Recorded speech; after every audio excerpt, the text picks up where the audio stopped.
Friends, this is Carter, and welcome to this episode of Making It Up, the conversation series where two writers sit down and talk about whatever the hell they want to talk about for about 45 minutes. At the end, all we know is at the end, there's going to be a storytelling bit. We're going to make up a story, and it will go off the rails, and it'll be delightful in the process of that happening.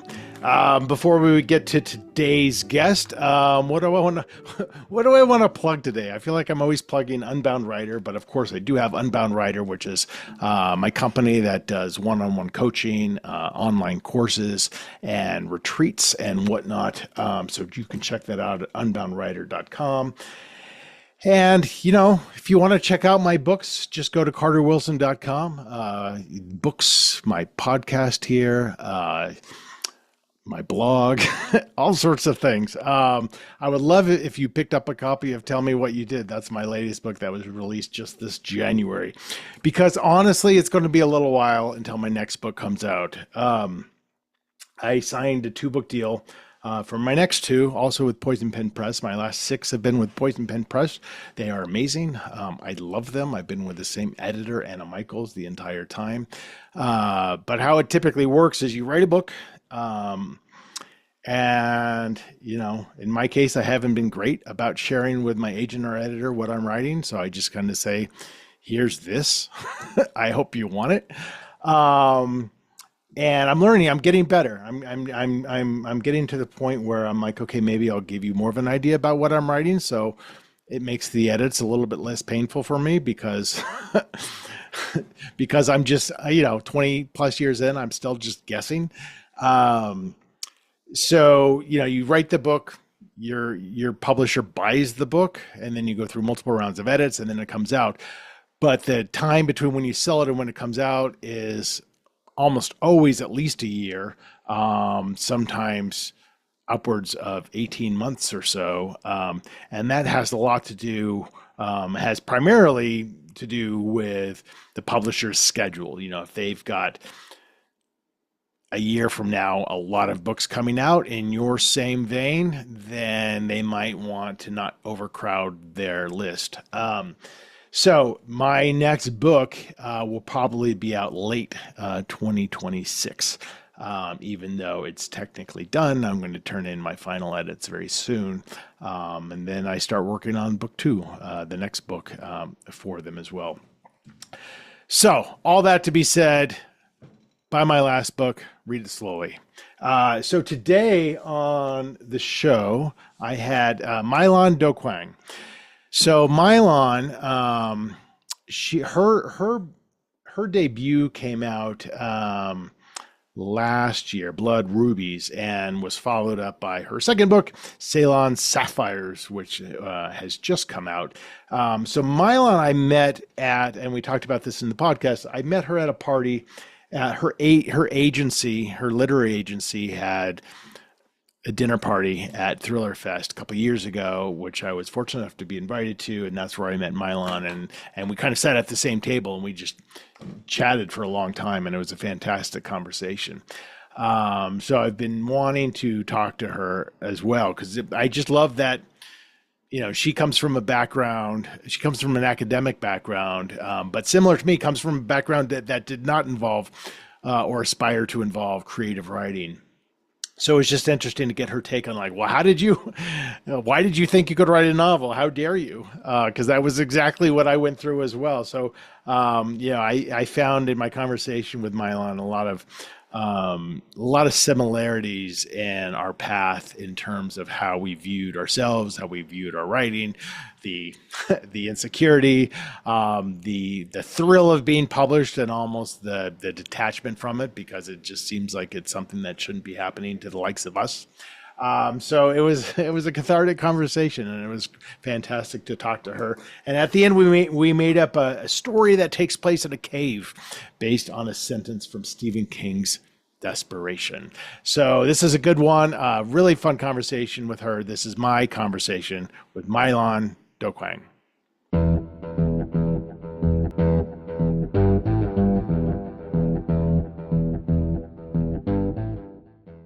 Your second book is out? Second book is out over this shoulder. Yeah. Yeah, so that came out last month. So how's that feel? Surreal. It's like it's out of body experience. I mean, I'm, a nerdy academic. I had no sort of idea or no way to know that I would ever be publishing novels. Right. And Even so on the horizon. totally. And you and I have that in common too. I was a corporate professional and then just started writing literally one day in my 30s. And I met you, I think we first met not, at the previous Thriller Fest, Mhm. the agency party. Um, Yeah. and you had already or had just published Blood Rubies, I think. That night is just sort of seared in my memory because, yes, I had just published Blood Rubies. I didn't know anyone I didn't know any writers because Right. I just sort of wrote on my own. I didn't do the conference thing. I didn't even know I had to or I should have, Right. that it would Right. be a good idea to do these things. And so I remember my launch, there were two writers in the room that I just met, and that was it because they were the only two writers I knew. Right. And then at that agency party, somehow I end up at the grown-up table next to, Jeffrey Deaver and Isabella Maldonado, Jeff Yeah. Cooper, and Yeah. then you showed up a little later. And I remember feeling like this is not correct. Like this sounds how did I get Yeah. in this room? How am I sitting at this table? And I was having this fabulous time talking to these amazingly talented people. And it was just, yeah, never forget that. Yeah, I mean, and just for the listeners, so this is your LRA, your agency, right? Yes. Um, Liza Royce, Liza. Yeah, um, Liza Bruce. throws a beautiful, wonderful party every year at Thriller Fest. And I've been very fortunate to go to a couple times, and it's packed with these writers, and you quickly learn from, and I had the same experience from somebody who, goes to Thriller Fest the first time, pre-published, pre even nothing on the horizon. It's just totally overwhelming because you're like, oh, they're so and so, they're so and so, and then you Yeah. realize, oh, these are the nicest people, humble. The Oh, that person sold nicest, 5 million books, and they're just like, hanging out with me. completely nice. And I don't know if you're coming from, a corporate background. I'm coming from academia. I don't know about your world, but my world was not as friendly.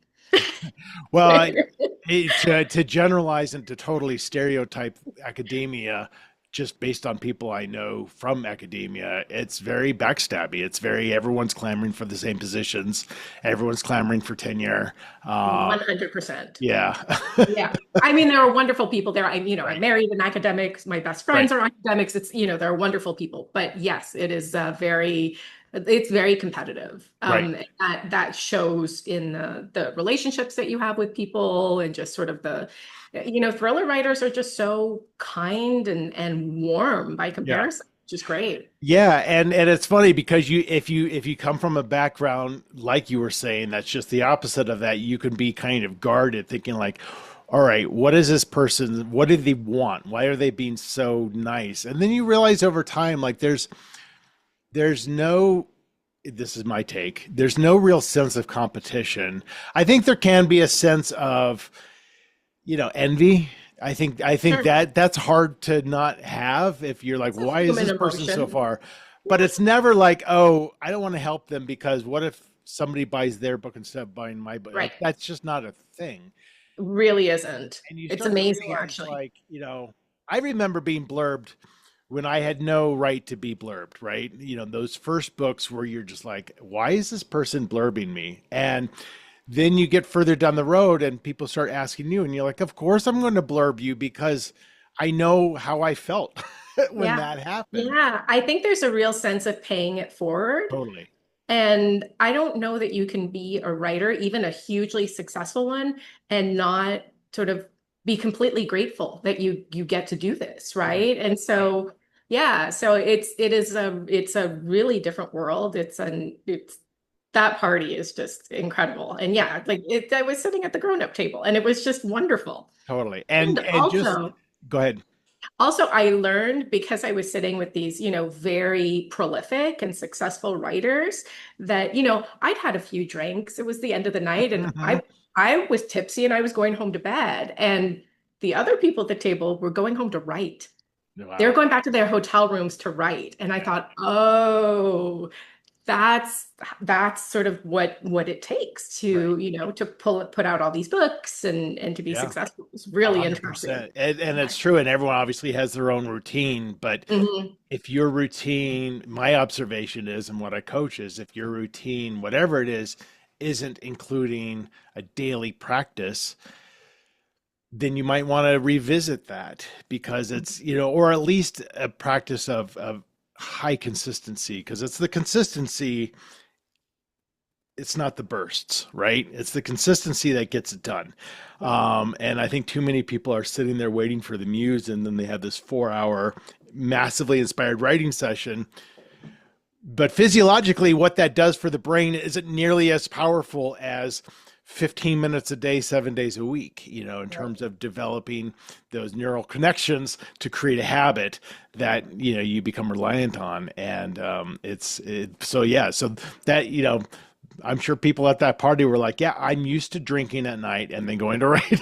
And go to It works for exactly, them. exactly, whatever works for that. Yeah, it Yeah. was. I mean, I'm a morning writer, so the idea, and then I can't even imagine having, I'm a morning writer too. By are by you? 5 Yeah, p.m., I'm like, I just want my done. brain to maybe absorb stories, but not create them. 100% with you. So yeah, and then the idea of doing that on a full belly and then Yeah. with, with a couple of glasses of wine, that was just mind blowing to me. And But yeah. so, and so you have this history again that kind of it's not parallel to mine, but it's similar in the sense that we never had writing aspirations, writing training, anything probably beyond, enjoying a good story, being a reader, and even in my case, I wasn't a voracious reader. I've always been a reader Mhm. since, but not even since, probably started in my 20s when I started reading. I never was into it earlier than that. So for you, coming from a very, reading your bio, a very focused and, you know, deeply trained world that you were in that wasn't novel adjacent. Mhm. What was that moment in your brain where you're like, I can do this? Um, Kind of a long story, but I was looking for an off-ramp out of Mm. academia. Um, Why? because I, for over a decade, had great jobs in great places, none of them permanent. So I was jumping, I was, wandering academic, kind of like a wandering minstrel. I was going from, Right. really nice institutions. I started at like a college. I went Oh to yeah. Princeton for a while as a researcher. I went up to McGill University in Montreal, which is my hometown and my alma mater for a while. Then went back to Princeton and then went back to Montreal. And all the while, my husband was New York based, still is New York based. So that's obviously for a relationship that's very stressful. And Yep. you were Yeah. were you kind of trying to make tenure and it just wasn't happening because of the way the institutions were set up, or how does that work? I was never even tenure track. And Yeah. so I had visiting assistant professorships, postdocs, lectureships, really nice positions. The people I worked for seemed to like me very much. They had me back multiple times, but there was never, I think there are institutional barriers Yeah. to opening tenure lines. Yeah. And it was just, sometimes you just have bad luck. It was Yeah. it was not great timing. And I finished in my degree in 2009. So you may recall there was a recession then, Horrible. Yeah. it's Yeah. horrible. And so yeah, so at a certain point it got just really exhausting and then the logistics of dumb things like filing taxes in two states and two Oh, countries like that's not a dumb thing. That's a real pain in the ass. Yeah. it's a real pain. And Yeah. so yeah, so I was looking for an off-ramp, but the kind of aha moment that you're talking about was 2018 when my academic book came out. So I published a book with Oxford UP.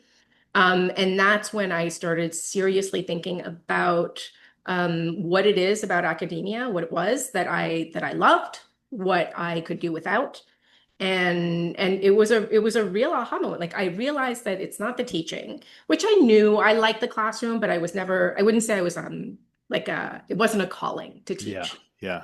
Loved the research.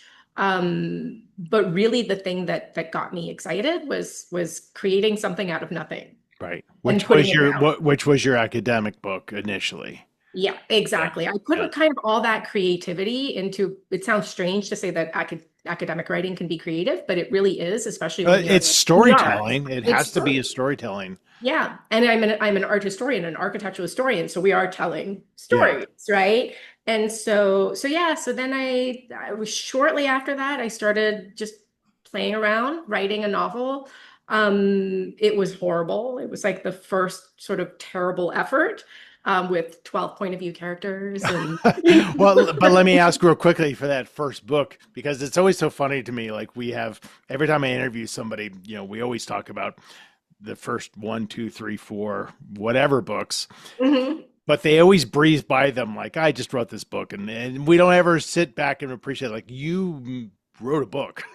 I We- wrote a book, a um, terrible book, a book that stank, but I did write the book. which is huge. And what came first? Was it just that desire to write a novel, or was it concurrent with that with like, I know the idea of what I I want to didn't write? know the idea. I Got it. just knew that I wanted to write. And going sort of looping back to your question about like how did I even think I could do such a thing? It's because I've written a lot of academic work. Sure. And I figured I knew it was going to be different, obviously, Right. but sort of and again, going back to your idea of discipline and, sitting down and doing the work, like that was already my day to day, Right. sitting in the chair and doing the writing, the work of writing. There are no shortcuts, right? And it No. doesn't matter if you're writing something academic, it doesn't matter what you're writing. You just Right. have to do it. Right. And so I had that sort of propelling me, Right. as, deluding me a little bit that I could write Well, you fiction. probably also had what's important because from that academic background and doing new things all the time is that intellectual curiosity, because you're writing something, to your point, completely different. But Mhm. if you have the curiosity about how do I do this? How do I reverse engineer a novel and figure it out and use my skill sets to get me into this direction?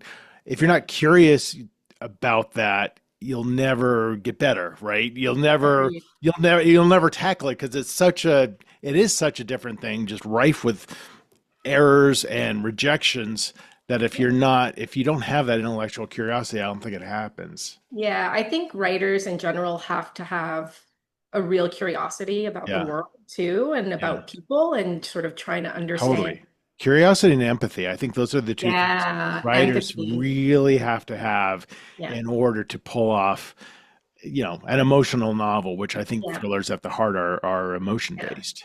Yeah, absolutely. I think you can't, because you have to have empathy, not just for the people who are like you, but for the horrible people too, Right. right? You might be writing a horrible person, first person present tense, Yeah. and it's very two dimensional if you can't kind of at least understand motivation. Yeah, exactly. So yeah, all those things were completely out of my wheelhouse coming from, from Right. academia. But I think I learned by doing. Of course. So that first book, was not a waste. They're never wastes. They're It your homework really isn't. assignments. It's the It's not the exactly it's test, it's the homework. homework. It's so true. So true. So yeah, so that was sort of the assignment, and I learned a lot, and I, made so many mistakes, and it will never see the light of day in the form that, that it came out as. But Though did you get feedback on that novel, or did you try to Mhm. do anything with it? Yeah, I mean, I got to the point of signing with an agent, and not Liza, a different agent, Yeah. and going on sub very briefly. Yeah. And But I mean, like then signing on with an agent is I mean, so that was my experience. Is my first book I got an agent, and my first three didn't sell. right. But getting an agent, the book's not terrible, right? Unless the agent's like a fraud. Right. it had its moments. I think it had a lot of when you're untrained and you don't know craft, you haven't learned craft. I think for me, there was a kind of energy to the writing, and Yeah. there was something in the chaos of Right. the output that obviously appealed to this agent, but was ultimately unsellable. Right. Right. But at the risk of sounding very woo-woo, I had to keep writing. Like Well, of I course. did it once and I had to keep doing it. It was like I made sense to myself Right. all of a sudden. And so yeah, so then I immediately jumped into the next one, and that was my debut. Which is amazing. And it's funny because I had that similar where I started writing out of the blue, like literally on one day. I posed myself a riddle and I just wanted to solve this riddle to pass the time. And it became this 400-page manuscript. Wow. And I've never written that fast before. To your point, terrible manuscript, but fortunate enough to get an agent. But Mhm. then going back to what we were talking about with curiosity, looking at that experience and trying to absorb it and saying, why did this happen? Why am I doing this? Is this what I'm supposed to be doing with my life? Do Right. I feel not only the passion to write, but the passion to learn, Yeah. because it is a steep learning curve. Yeah. And if those answers are yes, then it gives you permission to write without rejection being so fierce. It's like, okay, it's not rejection, it's advice on how to get better. It is, and And, yes, you yeah, know, it's feedback. It's critical feedback. And I came from a world where this is what we do. We right, peer review. Yeah. peer review, exactly. Yeah. And it's a lot meaner, let me tell you, Right, right. than the feedback that you get from agents, from editors, from, people who have writing buddies, like it's the critique partners or whatever. They're a lot nicer than peer reviewers are. Yeah. So that part didn't scare me at all. Yeah. The feedback, the criticism, even the failure, because like to your point, I feel like I would be doing this anyway, Yeah. even if the books don't come out. And Right. because I'm sure at some point I'll write something else that won't, may not sell. Right. I still keep writing, Right. right? Totally. And you kind of made the comment about you didn't know the craft, you hadn't learned the craft. And you had also made the comment about you learn by doing. And I think that really speaks to me a lot because I remember going through a phase where I read a couple books on writing. Of course, Stephen King's on writing is, Mm. a hallmark of I think, because what's great about that book is it's like this, it's my philosophy as well. It's like, there's no one way to write. This is how I do it. Yeah. Take from it whatever, resonates with you. But it was mostly by doing and failing or getting rejected and then hearing what people were saying. That's how you learn. It's not taking classes, ad nauseum and then, trying to apply every little thing that people are telling you because there's so many things that are in conflict with one another. You know, So true. you have a lifetime of reading and watching movies and Netflix series, and you Yeah. just know over time, like, oh, this character needs to be doing something. They need to Yeah. have more agency. And I didn't learn that. I just know that because it's in my subconscious from watching stories and knowing which ones I like. Yeah, that's so interesting to me because I'm the same way. I don't know that I could explain what I do. Right. It's a lot of it is very intuitive, Right. like you know, and even things like the rhythm of not even the pacing, but just the rhythm of a sentence or a pair of sentences. Like there's something, it doesn't sound right. So I'll keep Right. working on it until like maybe it's a beat or a pause, or maybe Yeah. it's one extra word or that's one word too many. Like Right. all those things are, I think it helps to read. I would not say I'm a voracious reader, but I was an English major in college. So I did a Okay. lot of, I read a lot of literature, and I do like, I like reading and I like beautiful words. And so yeah, there's something kind of that I think is intuitive for me. I don't know how it works for other people. Yeah.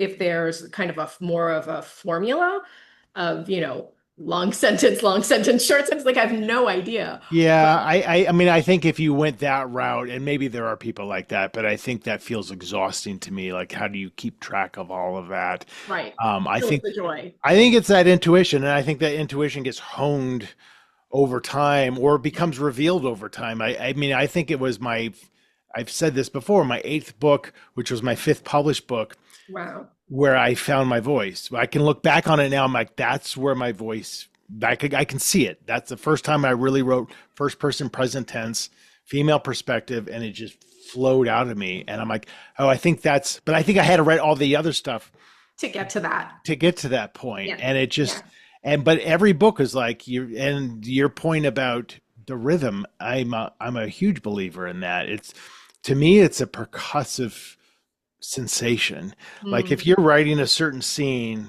particularly if it's maybe it's a tense or fraught scene, I can hear the drum beats. It's Yeah. metronomic and it might be even increasing in tempo as the scene progresses. And Right. if you're rereading it and all of a sudden there's this pause where there shouldn't be, it just totally jumps out of you. And like to your Yeah. point, that might be one extra word. Yeah. There's something that's just like, no, I lost that voice for a half a beat. So let me just delete that word and there, now I'm back on pace again. And that just gets honed over time, I think. Yeah.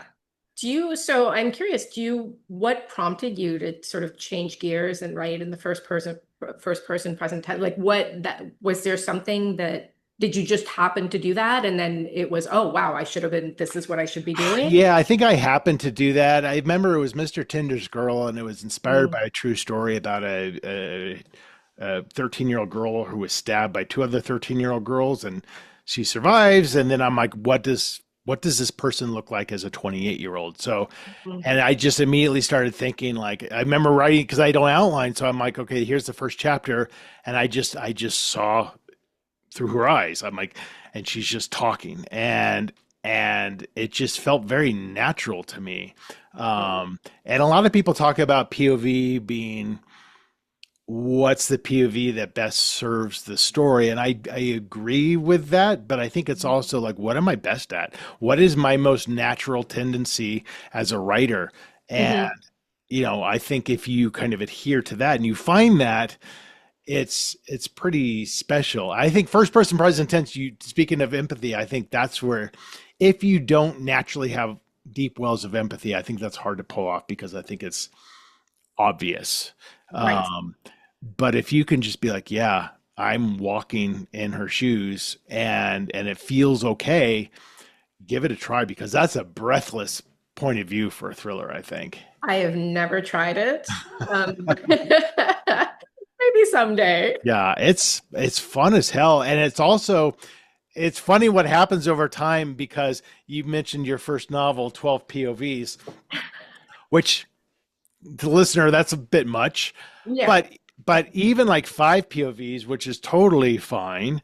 To me, I look at that, I'm like, I don't think I could pull that off because I am so comfortable just being in one point of view, maybe two, Mm. that it feels too complex to me. I feel like it's too, it would be outside of. I feel like I wouldn't be doing the story justice even, and I think it's just simply because that's how I write. Right. What do you typically like to employ, like in terms of number of points of view? I don't know that there's a typical because I'm on, book Right, two. So right, so I'm still I mean I write in the third person, so I'm not and I tend to follow one person now because I right. think that's clearer. The first book had sort of shifted more and I thought that it caused just some mechanical issues Mhm. that I wasn't entirely pleased with. So with the second book, I stuck to the one point of view, and then I just finished a draft of a third book, a standalone, a couple of days ago, and I kept to that sort of single sort of. I like to follow that one person and follow them closely. But yeah, I mean, I definitely I think the thing that's interesting to me about writing is that you're always learning, right? Right. And you're always sort of doing new things. And so the idea of doing, first person and multiple points of view in the future is like it's very exciting. It's for Yeah. now Yeah. I'm doing my thing. I don't know, but I Right. know really know anyway because I don't plan. So Right. I know. I know. And who and knows? I think what's interesting also is you kind of made the comment about how much you love research and just knowing knowing your academic background. I believe that's probably a huge passion of yours in your Yeah. novel writing as well. And I know your books also get into very, I don't know if technical is the right word, but very, it's a territory that requires and demands extensive research. Um, I think those heavily researched books tend to work best in third person, um, even if it's just a single point of view, because I think it allows you to kind of display the research a little bit more organically, Hmm. because somebody just from their own viewpoint wouldn't necessarily be saying all this stuff that they already know. So Precisely. it allows you, and so I can see it, and I'm the exact opposite. I hate research, Do you? and my character is usually not somebody who is the specialized field that requires the deep knowledge. They're just kind of everyday people. Hmm. And what I love is I love the emotion of it all with checking Right. in every page. How are they feeling? So that does lend itself great to first person present tense because you can create a very emotional book that isn't that required to have a lot of research. But it again, it depends on just what feels Yeah. best and is trying different things. Yeah.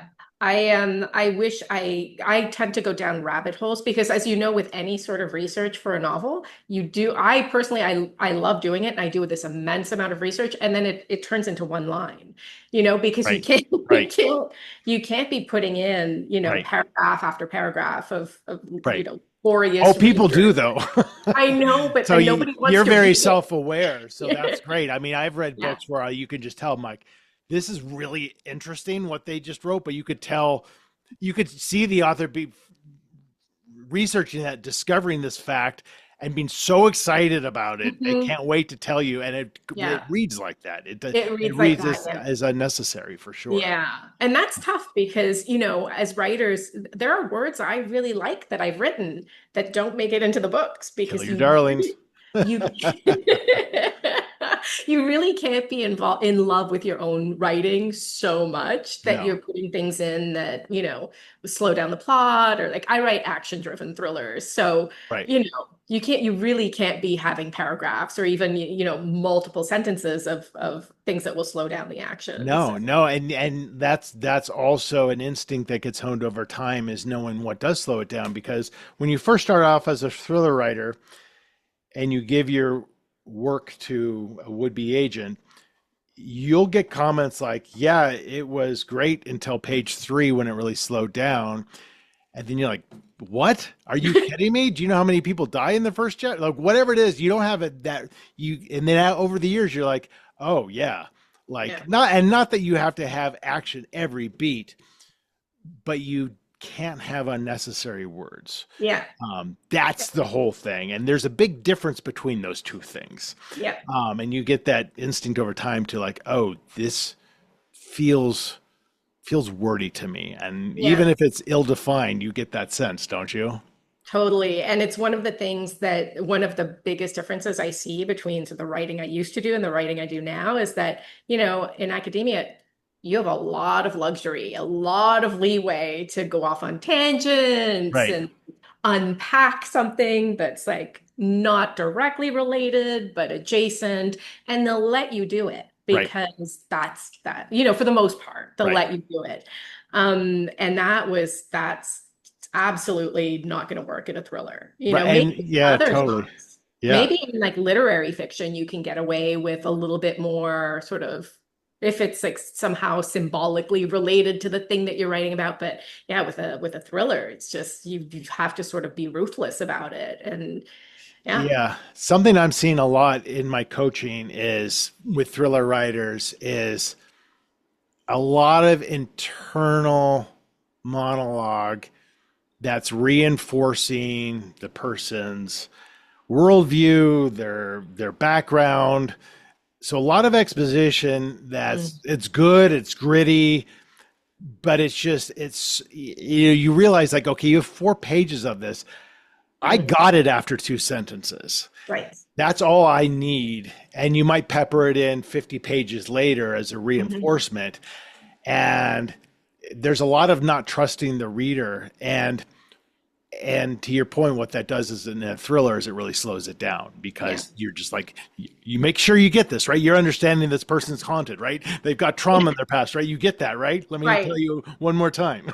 And sometimes you don't need to say it so overtly as Right. as you're pointing out. And also, you don't necessarily need to say it in full sentences, Oh, right? I have the most fragmented sentences. I have one word paragraphs because, but again, first person present, it's a stream of consciousness almost, not Hmm. quite, but it is very fragmented because Yeah. that's how we think.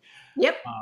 Third person, it's a little bit hard. You got to be careful, but You need more you need fuller sentences, but they yeah, don't all need to be full. no, exactly right. Yeah. So I think it's funny just kind of going full circle that you were bouncing around in academia and you were looking more for stability and security. So you're like, why don't I become a novelist? I know That's this like is literally the only job I can think of that provides less of those two things. this is probably true. What you say is true.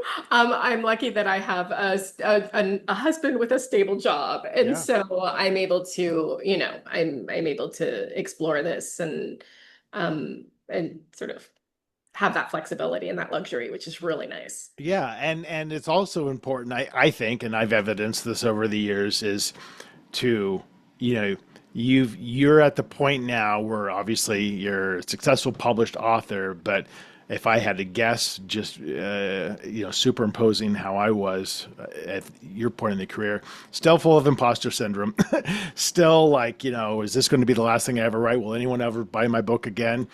Yeah. And still not at that point for me, I was still not close to considering myself a writer, which is ridiculous. But still kind of, I wouldn't say quite looking at it as a hobby, but certainly not looking at it as work yet. And that transition is so critically important. And in my opinion, it should happen before you're even published. Like if you're Right. serious about writing, you treat it as you would treat your day job, and Yeah. you probably have a day job, and but that doesn't, you don't have to work 8 hours on your writing, but you have to have that daily practice. Yeah. So and I know people who have a significant other who also helps pay the bills, and sometimes it gives them the latitude to be a little bit less serious about their writing, and that usually ends up disastrously. I think something you said early on is that if you wait for inspiration, it's not, I mean, you'll be waiting a long time. I think because I think it is in the daily sort of the daily grind of it. And I use the word grind deliberately because for me, there's nothing easy about writing. It's No, always it's great. It's right, it's fulfilling. rewarding. It's so amazing. But it's not easy and it is work. And so many people when I started telling them, I didn't tell anybody I was Of writing course, that first novel, like because you're nobody knew. embarrassed. I was Yeah, embarrassed. I didn't want people to ask me about right. it. Like, I remember telling my sister and it was done. Like that first book was finished. She's like, "What? Like how have you been doing this?" And nobody knew. And Right, because you're because I was it's embarrassed. shameful. Exactly, I exactly. totally get it. I didn't tell anyone either, even my wife at the time. Like, Didn't know. Oh my, how didn't do you know. hide that from the wife? Yeah, I would just work on my laptop and like And she would think you're what? Just just Googling working. things, Yeah, just doing like working. yeah, and That's then really funny. it was. I mean, not to sidetrack this too much, but it was for a relationship. Became at the we're divorced now. That's not the only reason we're divorced, but it was a real problem because she felt like I was holding back this major thing, which is a completely valid reaction. Right, And right. it's hard for that other person to understand how full of self-loathing we are by trying to do something we think we have no right to be doing. Right. So they Yeah. don't understand. Like I could never understand people who would shout to the moon that they're writing a book. I'm like, why would you do that? That's crazy. That seems nuts to me. That's nuts. You're So, setting yourself up for so much so pain. this is the thing, right? But like I've learned over time that it's you do need to have confidence, even if it's a Yeah. false confidence. But yeah, back then, man, I didn't tell, because I didn't want to be the guy who told somebody I was writing a book, and then a year later, like, hey, They're like, how's that where book? can I go buy that book? I know. And you're like, They don't yeah, no. understand. I So know, I yeah, know. Yeah, it's pretty terrible. It's interesting. Went through a lot of imposter syndrome sort of early in my career, like as a grad student, and then, out on the job market. And the imposter syndrome that filters in now, weirdly, is not when I'm writing. Like that, the actual writing, I feel like it's a leap of faith every time, and I believe. I yeah, believe that something will come out. I believe that it will have chapters and words, and totally, I believe that. For me, the imposter syndrome comes in with the social stuff, the when I'm with other writers at totally. events, at conferences and things like that. That's when I start to think like, I don't know what I'm doing. I don't even know what this conference is. I've never heard of it. Right, And just, everyone seems to know each other, and right, all those things I get. And that's partly imposter syndrome and partly, social anxiety. Like I'm an introvert, like right. many writers. And so I'm working on that. Yeah, But and that's a really great point, because that imposter syndrome doesn't ever fully go away. I think it lessens, and I think it becomes a manageable condition, and I think it changes over time. Like you said, it became now the social aspects. I think there's also a certain point where you start getting more and more success, knock on wood, and that triggers its own imposter syndrome. You're oh, like, really? Oh, yeah, no. Don't tell me yeah, that. it's crazy. You start getting some attention and you're like, I don't deserve this. Like, I don't like, it's really weird. And you have Hmm. to really catch yourself and be like, okay, just appreciate this. Or what happens is something good happens and you're like, yeah, but this is going to be followed up by something shitty happening, which is probably true just based on all I the people mean, I've it could talked to. be. But Right. but like it's funny how your brain goes into this weird defensive state. Like if say you get a TV or movie option, Mm. which is a big deal, and then my mind immediately goes to, oh yeah, but it'll never get made They'll because these never things make it. these things Right. don't ever get made. And that's the first thing I'll say if somebody congratulates me. And I'll be like, why do I Really. have to do that? Why do I have to self-sabotage? Yeah, because Even though if it's a not you, reality.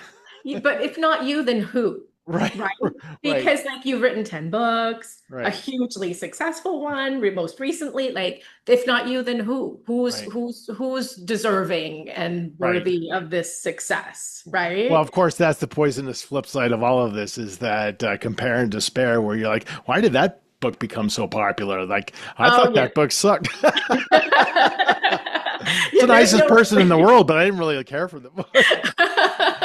I know it's such a mental game. I've gotten to the point where I'm just a firm believer in just enjoy the craft, enjoy the act of creation, and challenge yourself to get better and to learn and to listen to people and to listen to feedback. Knowing who to listen to, that's a skill that takes place over time. And then if you just focus on that and you focus the love of the story, all those good things will come at their own pace, Yeah. and you can control very little of it. So Yeah. just let go. Letting go is like a huge thing, I think, to be a writer, because yeah, and that could include whole novels. People can't let go of novels that just never sell, and then they can never move forward. So it's just about Right. like, well, what do you like that story, or you just like stories? And if you just like Right. stories, keep writing them, because one of them's going to sell, and that's the fun part, is like creating the worlds each time. Yeah, I think you have to find you have to have a reason to write that is not external to you, right? That is Right, that is completely separate from selling, from having lots of, or even after you sell the book, right, having lots of readers and many reviews or critical reviews. Like there's always, I think that when I'm writing, I have to write the story that I feel in my heart is right. the thing that I want to be writing, right? Totally. And then if something comes of that, then that's wonderful. And I'm grateful and wow, still blown away. But I think that, I will still be doing this if I never sell another book again, I will Right. probably still be writing, Right. right? Totally. That's such a great point. You know, when I work with students, the first exercise we go through is a deep exploration of why they're writing. Mm, And really like not giving me the top of mind answer or the answer that they've given to other people before, but really exploring it. And you very, very vaguely answered it for yourself, which is exactly how I did it. Because I remember thinking my why is like, I just can't picture myself not doing this. right. I can't see a part of me where this isn't an ongoing thing. I never have a thought of like, well, when I get to a certain age, I'll retire from writing. That's Yeah. inconceivable to me. To me, that's a very valid why, even though it's not it's not really rooted in anything tangible. But if you start to explore your why, and you, to your point, if you have, and the first thing that comes up is external thoughts like I want people to see me as a writer, or I Mm, want the money, which is really the only wrong answer. the Uh, completely wrong answer. then and those aren't, yeah, that you can be a writer with those whys, but it's going to be a lot more difficult. I think it's because you're really not going to have the moments of joy in the tough work itself. Yeah. So I'm very curious. So, what have you noticed any patterns in the whys of your students, or is everyone sort of coming at it from individual perspective? individual for sure. I've never gotten an answer where I just really felt like, oh, that's, you got to be That's a careful with problem. that. um I think the ones that give me a little bit of pause or they should be thoughtful about are when your why is because you have this specific story to tell. Oh, And I hear that where it's like, I have been thinking about this story for 10 years and now I'm finally right, which is great. wow. Yeah. Um, but what then? So that I would caution people like, do you love just, and sometimes it's a cathartic thing because they're exercising some kind of demons from their own personal trauma through fiction, which I think is beautiful. Mm-hmm. I think writing is very therapeutic like that. So But there's a cathartic. difference between that and being an ongoing storyteller. Right. And there's one's not better or more right than the other, but I think you need to be aware of those things because book number two might be terribly difficult. Because if you sell your book, the editor and the agent, they don't want one book from you. you know, they You have to what keep else doing do it. you have? Yes. So you have They to be want you to keep prepared for doing it. that. And if your Yeah. answer is I only have this story and that's all I've ever wanted to do, then Yeah. prepare for a lot of rejection because people are investing in you as a career, not as a That's, one-shot deal. that's so true. That is so important. So, I never actually thought about that, but yeah, because it never, it never occurred to me not to keep writing. But yeah, and also I'm not the person who had the story to tell right, because I right. don't plan, I don't know. I just sort of sit down and things come out. I think where that also evidences itself for a writer such as yourself is if you said, okay, so I have 5 books out, maybe now I want to do a YA because that just, I don't know, it would be fun to do a YA.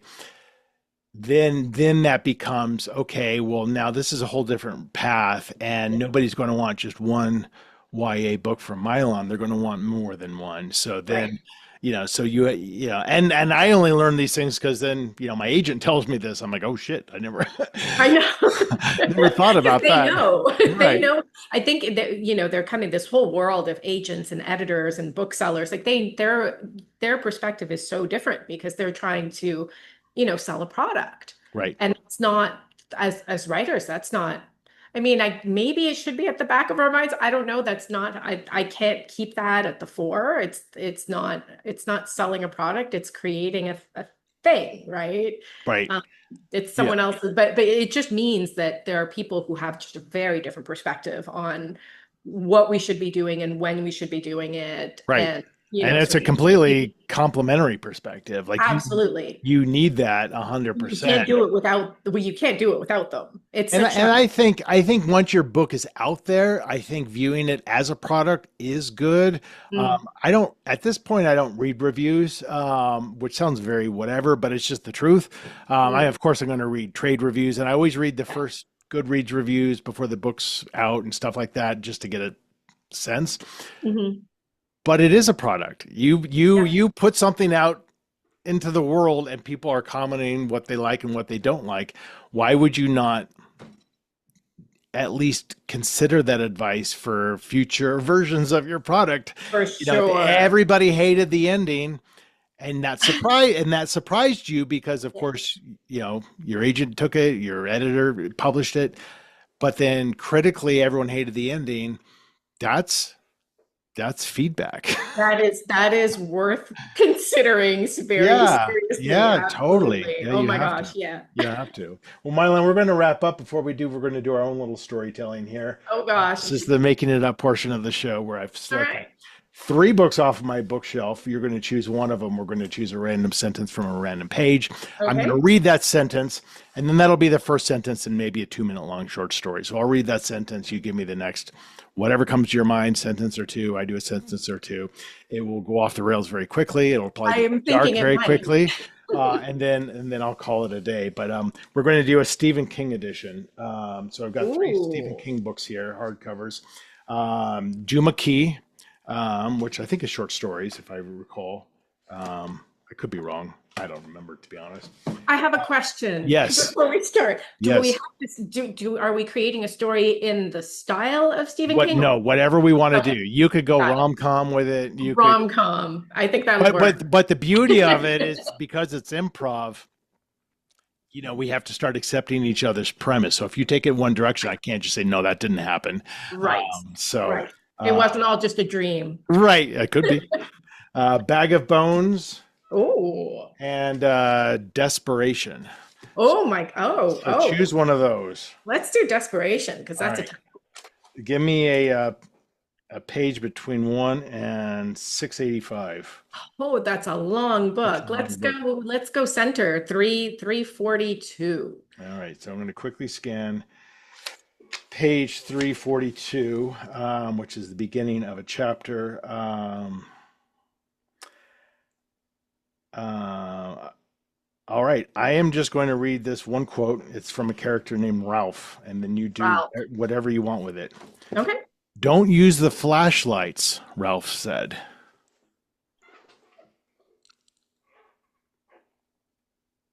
The cave is lit from within.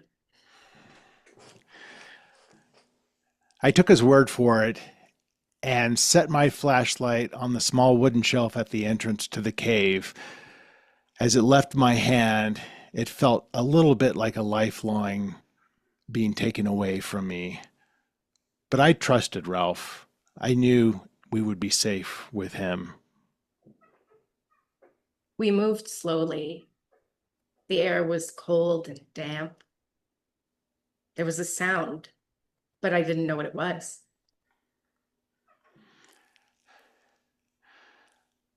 I hearkened back to my first reading of Tom Sawyer, Tom and Becky, alone in the cave.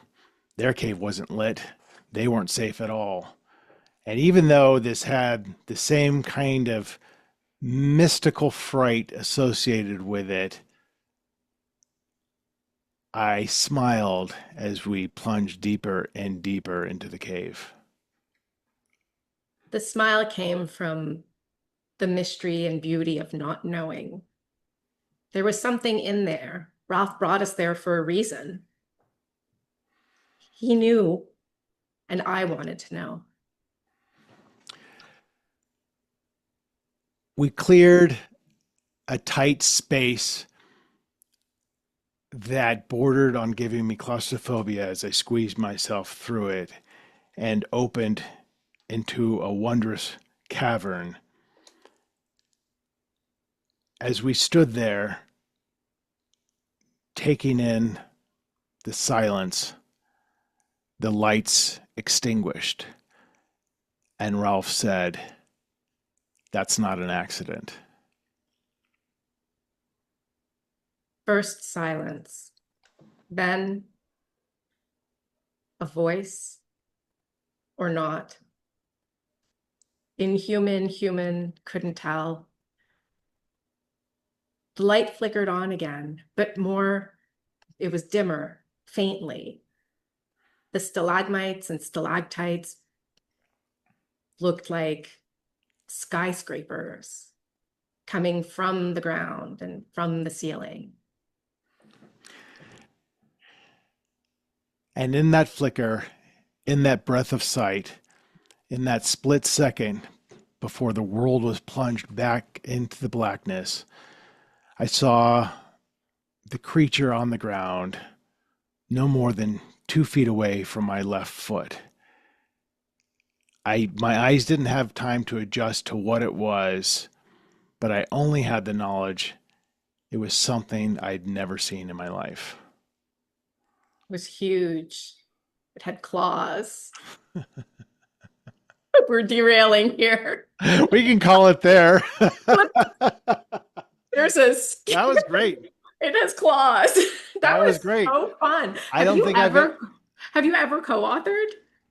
One thing, yeah, we're shopping it right now. Oh, interesting. But it's fun, and I don't think in all of them we've done a cave before. So well, I'm glad that that was a good touch on your part, because that I mean, what's more scary than a cave? Exactly. Darkness and something with claws and big, and yes. And Ralph. God damn it, Ralph. What a pleasure to talk to you. You know, we haven't really spoken much since that time at the party, and thank you for letting me reschedule because of the flu that I picked up at the Thriller Fest. But congratulations just on your recent release, both your books now, and so excited to see what you do next. Thank you so much. Thank you for having me, and congratulations to you. Awesome. We'll talk soon. Take care. Bye. So that is it. That is my conversation with Mailan Doquang. That was fun. I don't think that story went completely off the rails. I think it was done when it was done. I think we called it at a good time. But I thought it was holding fairly solidly together. So please check out her new book, Cylon Sapphires, and her first book, Blood Rubies. You can go to her website, which is Mailan Doquang. I'm going to spell that for you, MailanDoquang.com. To learn everything you want to know about her and to purchase her books. And you can pop on over to carterwilson.com to see my books and all my other silly things that I do. And to unboundwriter.com if you are a writer who is interested in some one-on-one coaching, some accountability classes, some self-guided online courses on writing. And, you can always check the site to see what I'm offering next in terms of retreats or workshops. So that is it. That wraps up this episode of Making It Up. It was a fun one. And as always, I appreciate all of you watching and or listening. I love to see my subscriber base going and growing. So please subscribe and tell your friends, other writerly friends, if they're looking for natural conversations between writers. This is the place to come. Another episode out just next week. In the meantime, take care.